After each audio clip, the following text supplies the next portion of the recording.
진정한 예배가 숨쉬는 교회, 주님이 주인 되시는 교회. 사랑하는 서민교회 성도 여러분, 안녕하십니까? 따뜻한 봄 기운이 느껴지는 4월 14일 화요 기도의 시간입니다. 오늘도 하나님의 사랑과 은혜를 기대하며 기도의 자리로 나오신 여러분 모두를 진심으로 환영합니다. 오늘은 사도행전 강해 제39장 하나님의 말씀으로 말하게 하라라는 제목으로 하나님의 말씀을 증거하고자 합니다. 오늘 본문 말씀 사도행전 17장 10절에서 15절에 있는 말씀을 봉독하도록 하겠습니다. 밤에 형제들이 곧 바울과 실라를 베레아로 보내니 저희가 이르러 유대인의 회당에 들어가니라. 베레아 사람은 데살로니가에 있는 사람보다 더 신사적이어서 간절한 마음으로 말씀을 받고 이것이 그러한가 하여 날마다 성경을 상고하므로 그 중에 믿는 사람이 많고 또 헬라의 기부인과 남자가 적지 아니하나 데살로니가에 있는 유대인들이 바울이 하나님 말씀을 베레아에서도 전하는 줄 알고 거기도 가서 무리를 움직여 소동케 하거늘 형제들이 곧 바울을 내어 보내어 바다까지 가게 하되 실라와 디모데는 아직 거기 유하더라. 바울을 인도하는 사람들이 데리고 아덴까지 이르러 바울에게서 실라와 디모데를 자기에게로 속히 오게 하라는 명을 받고 떠나니라. 아멘. 마게도냐의 큰 부르짖음을 듣고 떠난 바울과 실라의 일행은 첫성 빌립보 성을 지나서 데살로니가에 가서 복음을 전하였고 데살로니가 교회를 크게 성장을 시켰습니다. 그리고 그 데살로니가 교회는 주변 지역에 정말 믿음의 복음의 영향력이 큰 교회로 성장하여서 이제 그들은 그 지역에 소문난 교회가 되었습니다. 그리고 그들은 이제 발걸음을 옮겨서 베레아 지역으로 옮겨가고 있습니다. 이 과정에서 저희들은 하나님께서 이끌어 가시는 역사의 핵심 포인트를 발견할 수 있는데 그것은 하나님의 말씀이 점점 왕성하여져 가고 있다라는 것입니다.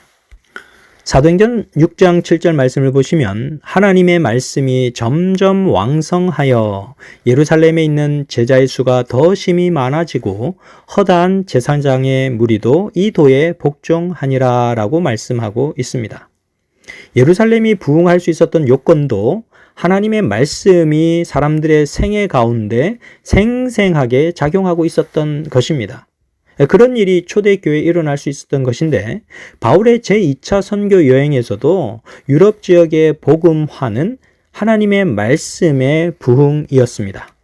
빌립보와 데살로니가 지역이 차례로 복음화가 이루어진 것은 살아있는 하나님의 말씀 때문이었습니다.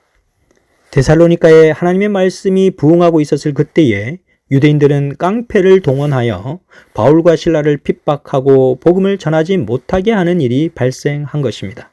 바로 그때 데살로니가 성도들은 바울과 실라의 목숨이 더 오래 지속되어 하나님의 말씀이 계속 증거되어야 한다는 사실을 깨닫고 그들은 한밤중에 바울과 실라를 베레아로 보내는 것이었습니다.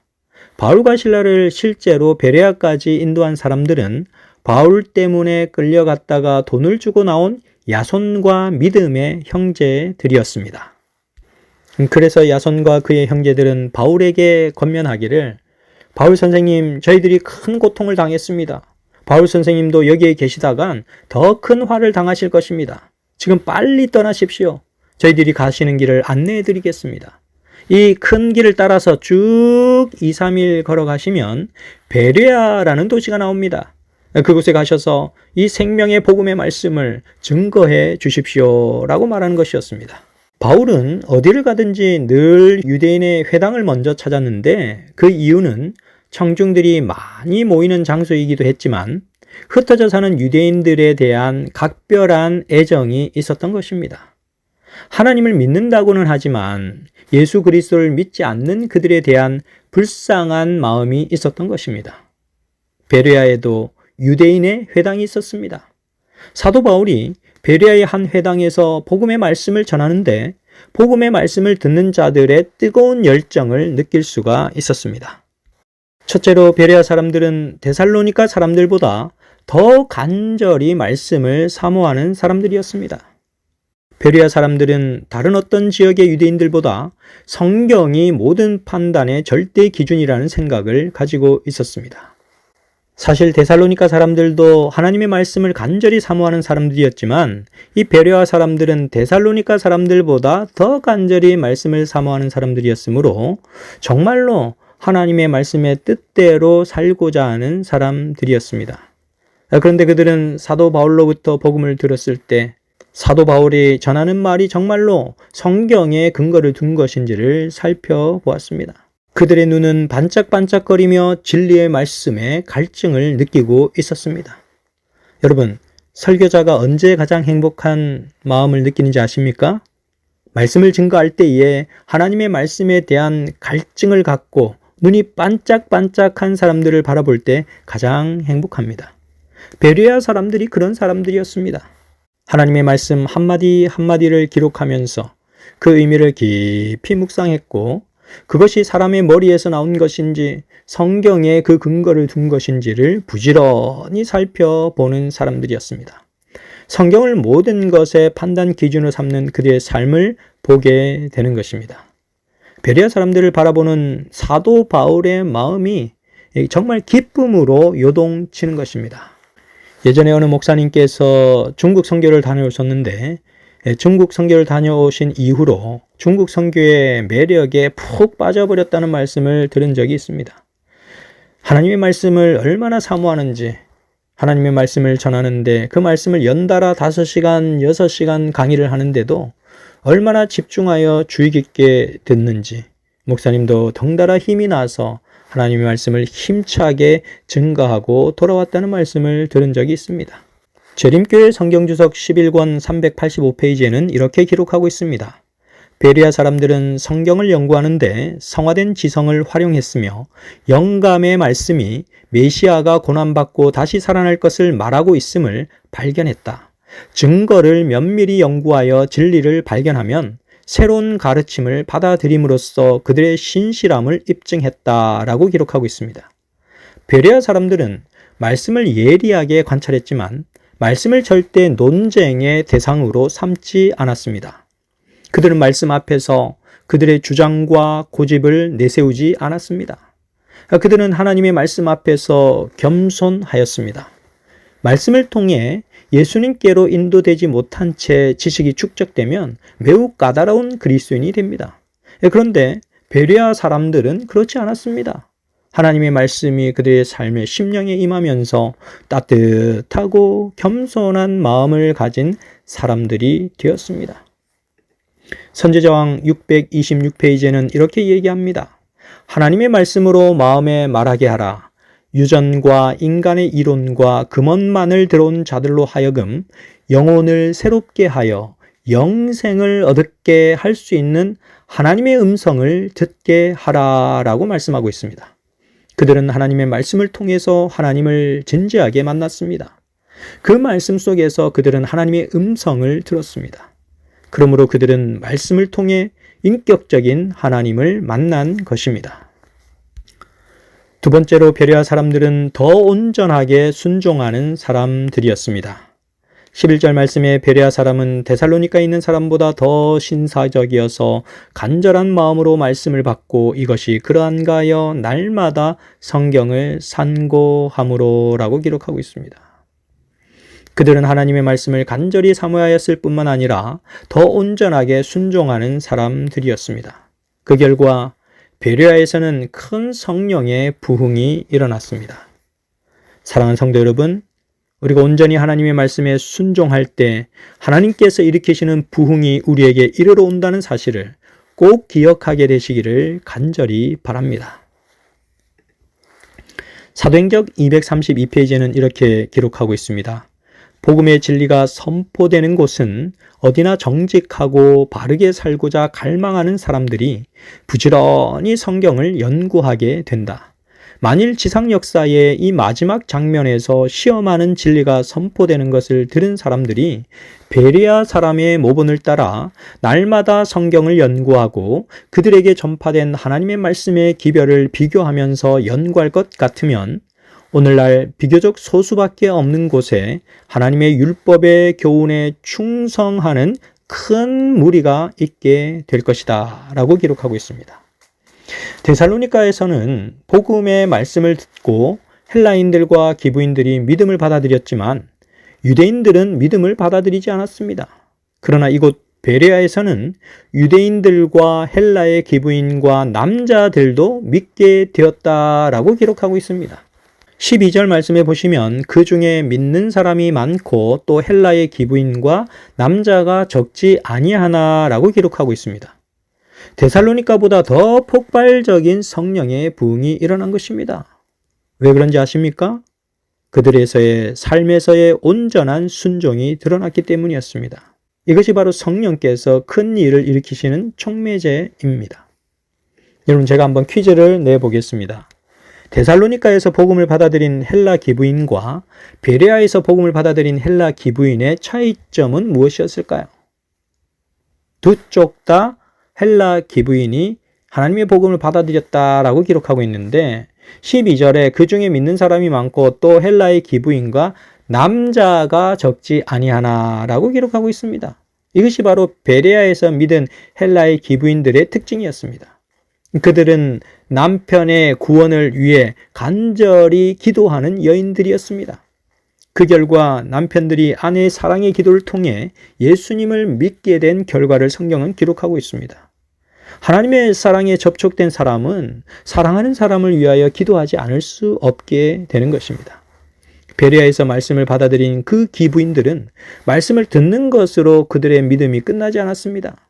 그들은 말씀을 간절히 사모했고 면밀히 살폈고 온전히 순종하는 단계까지 나아갔으며 사랑하는 남편을 위한 구원의 기도를 드리는 것까지 나아간 것입니다. 시대소망 442페이지에는 이렇게 기록하고 있습니다.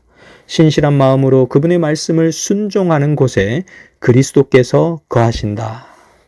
예수 그리스도께서 거하시는 마음에는 영혼 구원을 위한 사랑이 있습니다. 그 마음에는 자신이 사랑하는 대상이 하나님 앞에 온전히 인도되기까지 멈추지 않는 기도가 있습니다. 사랑하는 서명교회 성도 여러분, 여러분들이 사랑하는 믿음의 가족들을 위하여 간절히 주님께 기도하시기를 간절히 바랍니다. 세 번째로 오늘 하나님의 말씀이 주시는 메시지는 아테네에서 하나님의 말씀이 철학을 이기고 영혼을 구원했다는 사실입니다. 16절에서 17절 말씀을 보시면 바울이 아덴에서 저희를 기다리다가 온 성에 우상이 가득한 것을 보고 마음에 분하여 회당에서는 유대인과 경건한 사람들과 또 저자에서는 날마다 만나는 사람들과 변론하니라고 기록하고 있습니다. 베레아에서도 데살로니가로부터 온 유대인들의 위협을 받아서 바울은 떠날 수밖에 없었습니다.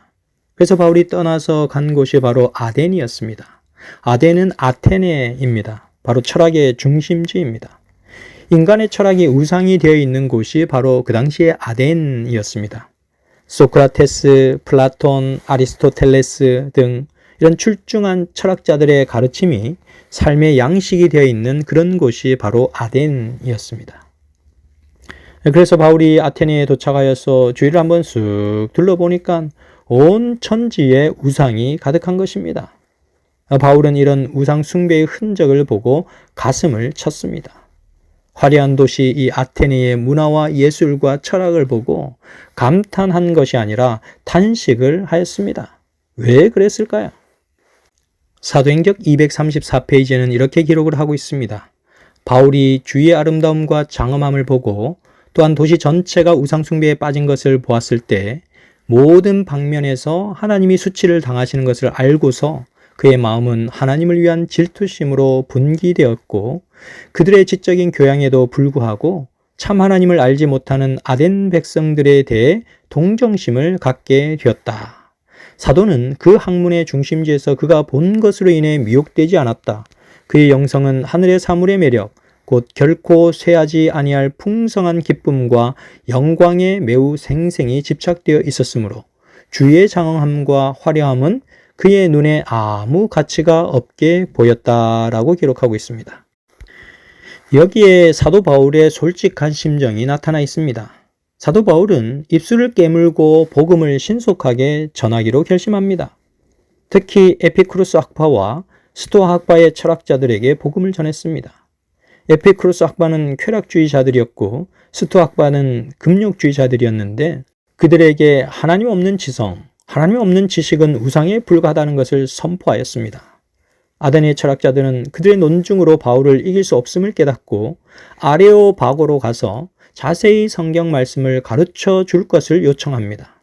아레오바고는 주로 주의 계단식 좌석을 만들어 최고회의나 법정회의를 열던 곳이었습니다. 이곳에서는 가장 중요한 철학적 토론이 이루어진 장소이기도 합니다.